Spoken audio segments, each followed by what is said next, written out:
Aku sedang menggambar desain jet tempur generasi ke-6 di laboratorium sekolah. Saat hampir selesai seorang kakak kelas perempuan malah menghancurkan komputerku. Gambar desain yang berisi harapan seluruh bangsa hancur seketika di tempat.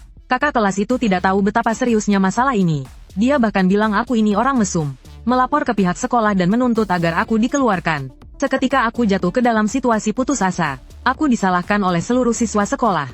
Pihak sekolah karena tekanan opini publik memutuskan untuk mengeluarkanku. Lalu aku menelepon seseorang. Tak disangka membuat banyak petinggi di negara naga gempar. Komandan tertinggi Angkatan Udara Huaxia Luo Jiangwo datang sendiri untuk meminta maaf padaku. Ternyata 10 tahun yang lalu aku bertransmigrasi ke dunia paralel bernama Bintang Biru. Dengan pengetahuan dari kehidupanku sebelumnya aku mencurahkan diri untuk penelitian. Di usia 16 tahun aku sudah menciptakan sistem pemandu anti-interferensi antar benua. Teknologi revolusioner ini membuat pertahanan negara naga langsung meningkat 10 level. Sejak saat itu aku bersekolah sambil melakukan penelitian untuk negara naga. Saat ini yang sedang aku rancang adalah jet tempur angkasa generasi ke-6 negara naga. Aku bertekad dalam waktu 3 bulan membuat jet generasi ke-6 berhasil terbang. Karena jet tempur negara bintang bergaris sudah memimpin dunia selama bertahun-tahun. Mereka bahkan mengejek negara naga di seluruh dunia bilang tidak akan pernah bisa membuat jet tempur generasi ke-6. Saat ini pentingnya gambar desain ini tidak perlu diragukan lagi. Setelah setengah tahun bekerja siang dan malam, desainnya hampir selesai. Tepat di saat penting ini, kakak kelas Liu Ruyan malah menghancurkan komputerku. Penyebabnya adalah dia mengira aku baru saja melecehkannya.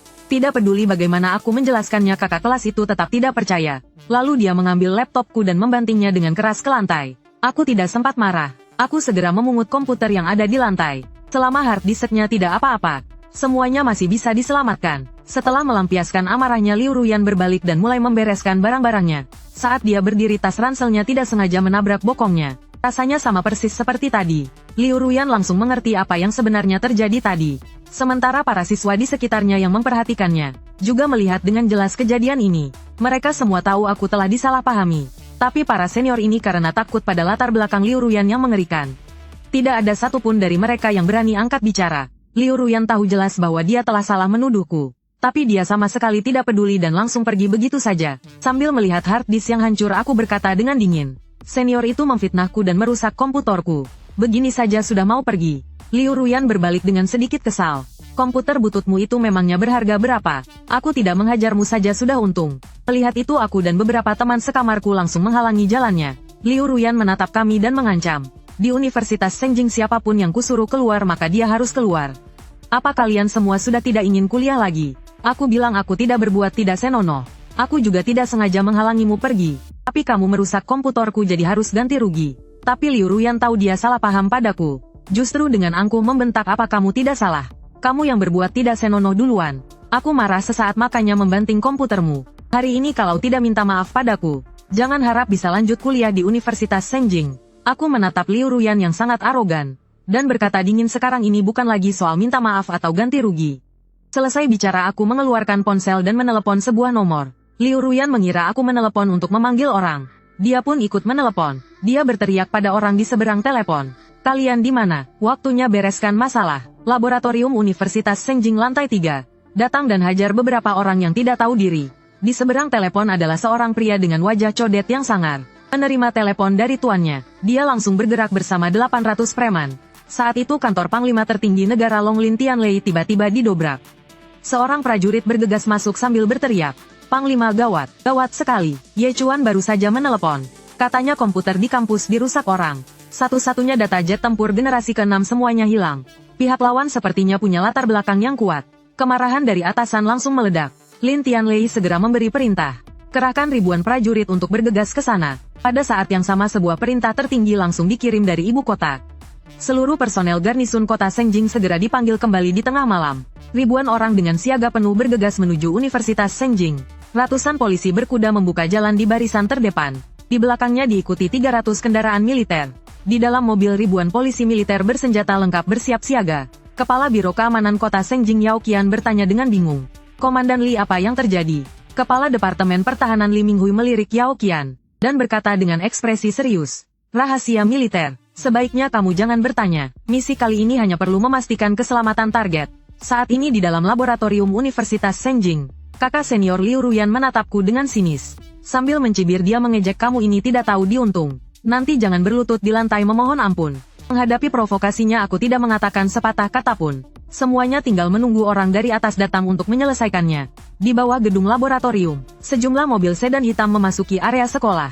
Pemimpin mereka Sang Biao turun dari mobil Maybach. Dengan satu lambaian tangan, 800 anak buahnya langsung menyerbu maju. Dengan dukungan dari para preman ini, Liu Ruyan pun menjadi semakin menjadi-jadi. Dia kembali menginjak-injak laptop yang sudah hancur di lantai. Mulutnya juga tidak henti-hentinya mengumpat. Memangnya kamu ini siapa? Bukankah hanya sebuah laptop butut? Sang Biao memutar lehernya lalu berjalan perlahan ke arahku. Tepat saat dia mengepalkan tinjunya dan bersiap memukul. Tiba-tiba suara sirene memekakkan telinga di area kampus yang sunyi. Suaranya bergema di seluruh kampus. Lalu ribuan tentara turun dari mobil dan mengepung tempat itu. Mendengar suara sirene dari luar, Sang Biao menurunkan tinjunya. Liu Ruyan saat ini masih mengejekku dengan sombong. Kamu hebat juga ya, berani-beraninya kamu memanggil polisi. Aku mau lihat seberapa hebat bala bantuanmu itu. Beberapa tahun terakhir Liu Ruyan sudah sering keluar masuk kantor polisi. Tapi di kota Sengjing ini, pengaruh ibunya ada di mana-mana. Setiap kali dia selalu aman-aman saja. Hanya minum teh sebentar lalu dia pun keluar. Sang Biao tentu saja tahu kekuatan keluarga nona muda ini. Mengayunkan tinjunya yang besar ke arahku. Dan aku sama sekali tidak meliriknya. Detik berikutnya, Sang Biao tiba-tiba memegangi dadanya dengan kesakitan. Darah segar terus merembes keluar dari sela-sela jarinya. Semua orang di lokasi terkejut dan terpaku di tempat. Pria berwajah codet ini ditembak mati di tempat hanya karena ingin memukulku. Ini benar-benar di luar nalar semua orang. Preman di barisan paling depan ketakutan hingga kakinya lemas. Dan segera berjongkok di lantai. Kakak kelas yang sombong Liu Ruyan di dalam ruangan tidak lagi sombong saat ini. Wajahnya pucat pasi dan dia berdiri kebingungan. Kemudian dia teringat ibunya. Tapi saat dia baru memasukkan tangan ke sakunya untuk mengambil ponsel, puluhan titik merah laser sniper langsung menyorot wajahnya. Beberapa sahabat di samping Liu Ruyan bahkan mundur beberapa langkah dengan cepat. Takut peluru nyasar akan menembus kepala mereka. Di helikopter yang berada 500 meter di atas jendela laboratorium, seorang penembak jitu sedang membidik Liu Ruyan. Laporan tim elang, sudah membidik dalang utamanya. Apakah akan menembaknya? Di luar laboratorium, Komandan Li Minghui segera melapor kepada atasannya. Selama Lin Tianlei memberi perintah, maka tim elang bisa langsung menembak mati target Liu Ruyan. Lin Tianlei memberi perintah melalui telepon. Tahan tembakan untuk sementara. Tangkap tersangka ini hidup-hidup. Aku akan menginterogasinya secara pribadi.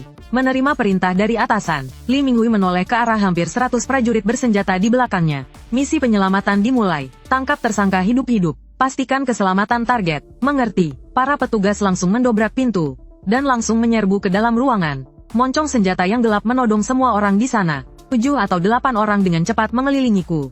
Melindungiku dengan rapat. Sekelompok preman itu ketakutan melihat begitu banyak moncong senjata. Bukankah ini hanya datang ke sekolah untuk memukul orang? Kenapa situasinya jadi seheboh ini? Tidak ada waktu bagi mereka untuk berpikir lebih jauh. Terdengar suara klik borgol. Semua orang sangat tahu diri dan tidak melawan sama sekali.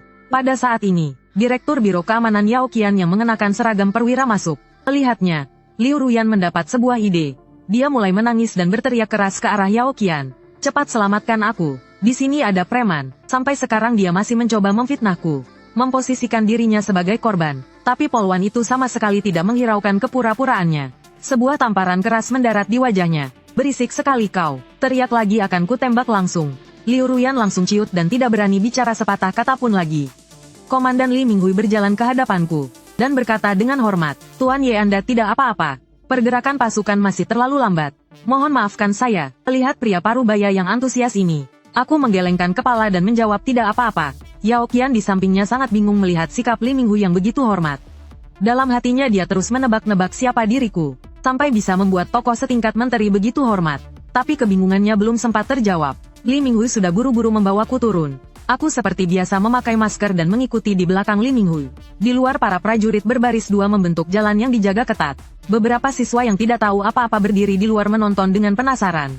Begitu banyak tentara bersenjata membuat mereka sangat penasaran. Sayangnya mereka sama sekali tidak bisa melihat siapa orang yang dilindungi di dalam. Beberapa foto dan video juga mulai beredar di grup kelas. Dengan pengawalan ketat para prajurit aku tiba di lapangan olahraga. Seorang pria parubaya dengan penampilan berwibawa turun dari sebuah mobil sedan Hongqi. Orang ini adalah Menteri Markas Besar Angkatan Udara dan Luar Angkasa Luo Jiangwo. Dia berjalan mendekat dan dengan antusias menepuk pundakku. Kamu tidak apa-apa, aku sangat cemas menunggumu. Li Minghui berdiri di samping tidak berani menyela sama sekali. Yao Qian di belakangnya bahkan lebih terkejut. Seorang siswa sampai harus disambut langsung oleh Menteri Angkatan Udara dan Luar Angkasa. Hatinya dipenuhi ribuan pertanyaan. Luo Jiangwo tidak banyak berbasa-basi. Menarikku berjalan menuju mobil Hongqi. Dia berinisiatif membukakan pintu mobil dan mempersilakanku masuk. Tindakannya ini sekali lagi mengejutkan semua orang yang ada di sana. Kehormatan dan status macam apa ini? Bola mata Li Minghui dan Yao Qian yang berdiri di belakang hampir saja copot.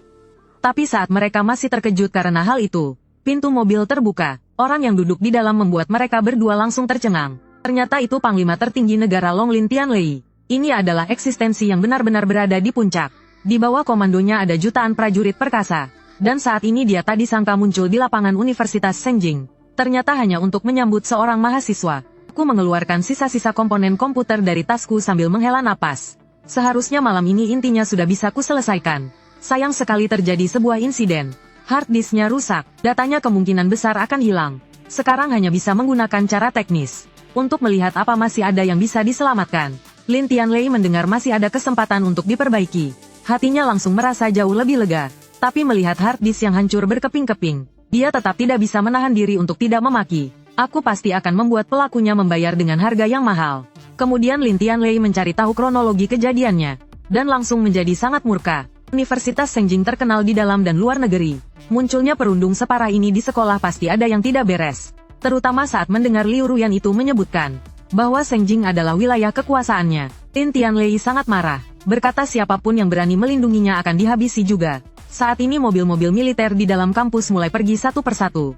Ren Tingting membawa kameranya. Cekrek dia mengambil beberapa foto berturut-turut. Dia adalah seorang blogger terkenal di forum kampus. Kejadian hari ini membuatnya melihat peluang besar untuk menjadi viral. Tapi sayangnya dia sama sekali tidak tahu apa yang sebenarnya terjadi. Desas-desus dari para mahasiswa membuatnya menarik kesimpulan sendiri. Yaitu penyebabnya adalah aku melecehkan Liu Ruyan. Lalu terjadilah kejadian-kejadian setelahnya. Maka setelah Ren Tingting kembali ke asrama, dia langsung mengetik dengan cepat di keyboardnya. Tak lama kemudian, sebuah artikel berjudul Mahasiswi Universitas Senjing dilecehkan muncul, dan mulai menyebar di forum sekolah. Di dalam sebuah villa mewah, ibunya Liu Ruyan, Chen Yunying, sedang duduk di sofa sambil santai bermain ponsel. Tiba-tiba ekspresinya membeku. Siapa yang tidak mau hidup berani menyentuh putriku? Segera sebuah panggilan telepon dilakukan. Kepala sekolah yang sedang dalam perjalanan ke sekolah menerima telepon dari Chen Yunying. Dimaki-maki habis-habisan tetapi tidak berani membantah sedikit pun. Jadi setibanya di sekolah dia segera mengumpulkan semua pimpinan sekolah untuk rapat.